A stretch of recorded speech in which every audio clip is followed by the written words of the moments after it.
அன்பு சொந்தங்களே, 11 ஆண்டுகள்ல நாம் செய்திருக்கக்கூடிய மிக முக்கியமான சாதனை என்னங்க? 60 ஆண்டு காலமாக காங்கிரஸ் ஆட்சி ரொட்டி மக்கான் கப்படா இந்த மூன்று வார்த்தையை வைத்து அரசியல் செய்து கொண்டிருந்தார்கள். வறுமை அப்படியே இருந்துச்சு. ஏன்னா வறுமை இருந்தால் மட்டும்தான் அரசியல் செய்ய முடிந்தது. 2012 இந்தியாவில் $2.15 அதாவது 180 ரூபாய்க்கு கீழே வருமானம் பெறக்கூடியவர்கள் நாட்டினுடைய மக்கள் தொகையில 16.2% இருந்தார்கள். 2012 நம்ம ஆட்சிக்கு வந்து முழுமையாக இந்த 10 ஆண்டுகள் கழிச்சு பாருங்க, 2023 அதை வெறும் 2.3% கொண்டு வந்திருக்கின்றோம். இது மிகப்பெரிய சாதனை இல்லைங்களா?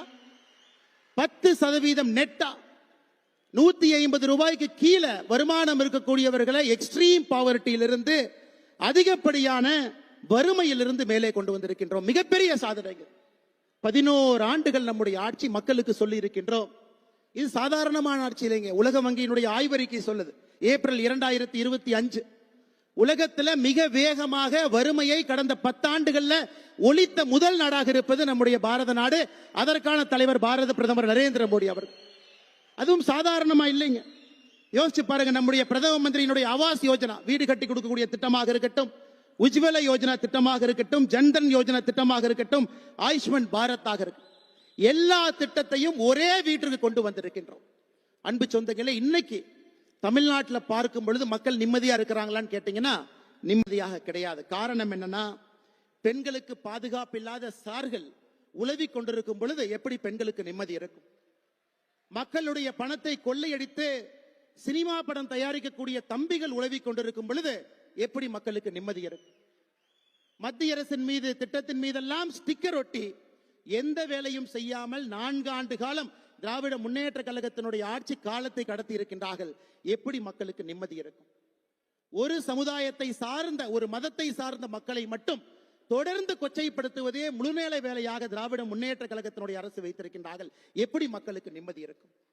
அதையெல்லாம் தாண்டி நடுத்தர குடும்பத்தில் நிம்மதியாக வெட்டுப்படாம வீட்டுல பாதுகாப்பாக யாராவது இருக்க முடியும்னா முடியாது.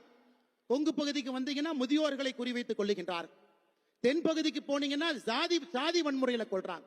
சென்னைக்கு வந்தீங்கன்னா கூலிப்படையை வைத்துக் கொள்ளுகின்றார். எங்கேயும் யாருக்கும் நிம்மதி இல்லாத வாழ்க்கை தமிழகத்துல கடந்த 4 ஆண்டு காலமாக நடந்து கொண்டிருக்கிறது. அதையும் வீட்டுக்கு அனுப்ப வேண்டும். அன்பு சொந்தங்களே, அமித்ஷாஜி அவர்கள் சாதாரண நேரத்தில் வரல.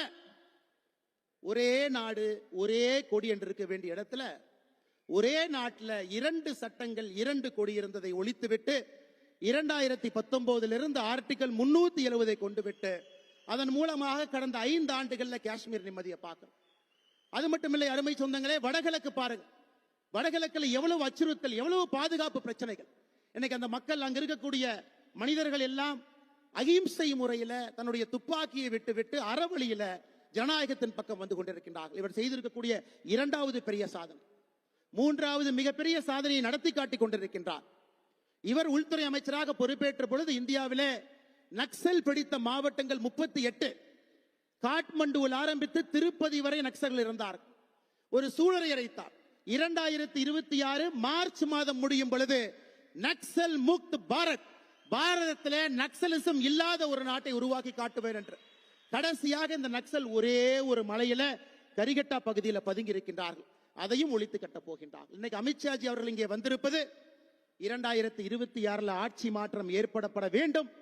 திராவிட முன்னேற்ற கழகத்தினுடைய ஆட்சி வீட்டுக்கு அனுப்பப்பட வேண்டும். அதற்காகத்தான் குறிப்பாக பூத்துல வேலை செய்யறவங்க, மாவட்டத்தில் வேலை செய்யறவங்க, மாநிலத்தில் வேலை செய்யறவங்க, பாரதிய ஜனதா கட்சியினுடைய பொறுப்பில் இருக்கக்கூடியவங்களை மட்டும் மதுரையில் அழைத்து நம்முடைய மாநில தலைவர் அண்ணன் நயினார் நாகேந்திரன் அவர்கள் இந்த கூட்டத்தை நடத்தி கொண்டிருக்கின்றார்கள்.